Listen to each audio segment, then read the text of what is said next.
Well, Major League Baseball's draft goes on Wednesday, and like everything else in a global pandemic, it is altogether different. But these two are the same. It's Shi Davidi and Ben Nicholson-Smith from Sportsnet.ca and the Blue Jays on Sportsnet. So, fellas, it's not 40 rounds, it's 5, and we know that the Blue Jays have pick number 5 in the first round. But so much of the draft is about depth and depth picks and filling out your minor leagues and seeing what player could eventually end up in the major leagues down the road. It's not going to be that way this year. In a compressed format with very little margin for error, how is that changing the Blue Jays' philosophy, Shi, on how they're approaching Wednesday night? Well, it's really forcing them to consider how they're going to use their spending pool money, which is something that every team tries to manipulate every year. But this year, the Jays have the 9th biggest spending pool to work with. And given how little money there is relative to what's usually floating around, the Blue Jays could potentially take some savings with some of their early picks and then reallocate and try to spread them out. Because what typically happens is you have more chances to buy out high school players from going to college. You draft them usually in the teens and somewhere around there. That's not happening this year. So this year, those guys, you have to get them in the first 5 rounds. And you got to pay them to get them out of college. So if you're willing to take a bit more risk in exchange for a pursuit of some more upside, maybe you manipulate your draft pool a little bit more and be a bit more aggressive. But teams have a lot of decisions to make because you're not going to be stocking your system the way you usually are. It's just, you got 5 players and you got to do everything you can to try and make them count.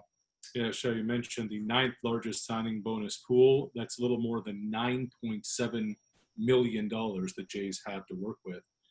So, Ben, what does that mean? Does that mean they could take a risk on a high schooler? Will they go to a safer pick and go with maybe a college guy? What's your sense? At this point, it's all on the table. This draft has a lot of really talented college pitchers, so that could be an area that the Blue Jays are looking at, picking 5th overall. But Shane Farrell, when he was talking to us earlier in the week, said that he's really open to everything, and you have to be. Even if you're picking 5th overall, you can't really limit yourself and say, we need a catcher, or the organization's short on outfielders, which the Blue Jays are, and that might lead them to some of the better outfielders in this draft, but it's not because they're trying to fill out a depth chart. They need to take the biggest swing that they can, because you only get so many choices to pick 5th overall. They have to make the most of it. Yeah, Shane Farrell's the amateur scouting director for the Blue Jays. This is his first draft in that chair with the organization. It's interesting, guys, because, the last draft we just saw was the National Football League draft, and so many undrafted free agents end up making NFL teams and becoming starters on NFL teams. But now it's a little different this season with the pandemic and with the smaller, reduced draft, that clubs can sign an unlimited number of players for up to $20,000. So how do you guys see that unfolding in the dynamic with only 5 rounds? Well, I don't think teams are going to necessarily be super aggressive in that market. And there are a couple of reasons. One, the more talented players, if you have an option to either go to college out of high school or come back for your senior year out of college, you're probably going to go back and try to read the lay of the land and hope for a better outcome in 2021. So that, instead of just taking $20K to sign on the line. And if you're just sort of signing organizational guys, well, this year you don't really need those players because you're not going to have a proper minor league season in which to house these players. So I think teams are going to be really selective in how many of these players they end up signing, just for one reason. There's really no way to accommodate them and to allow them to progress and develop. So I think it's going to be a very difficult market for those type of players, college seniors, guys looking for that opportunity. It's going to be really tough sledding for them. And what else could be different about this draft?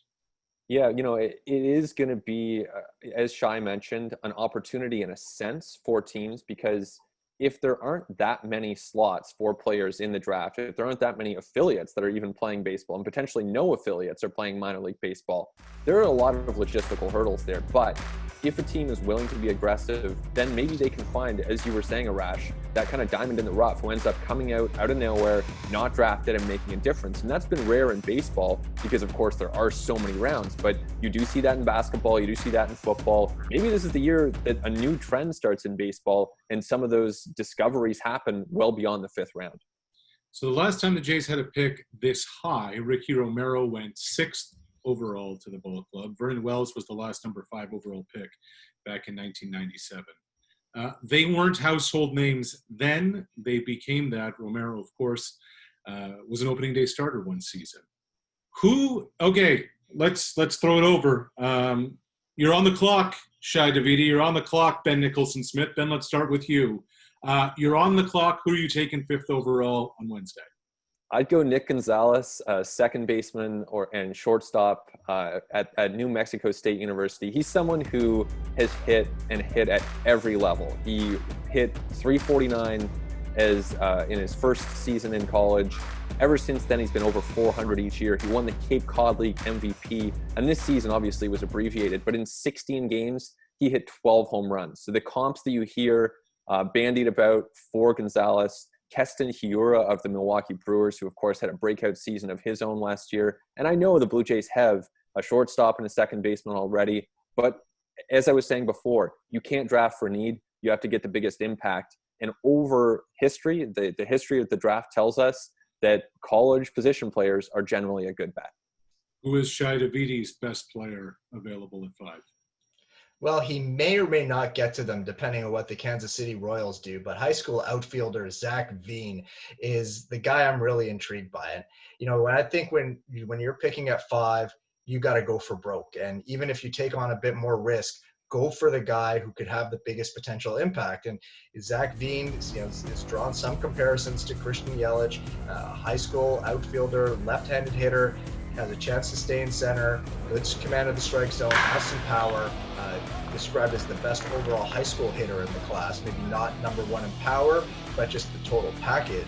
And yeah, you take on some risk, but I think this is the opportunity where you can get yourself a potential star player. And if you're going to be here, I think that you should take that chance and maybe give up a little bit of the probability in pursuit of a bit more upside. You had me at Christian Yelich. That's not a bad comparable at all. The MLB draft goes Wednesday. We're going to gather after the Blue Jays make their first round pick. A totally different dynamic this year. Only 5 rounds rather than 40. And the Blue Jays have some significant money, more than $9 million to play with. That's Shi Davidi. That's Ben Nicholson-Smith. The MLB draft goes Wednesday.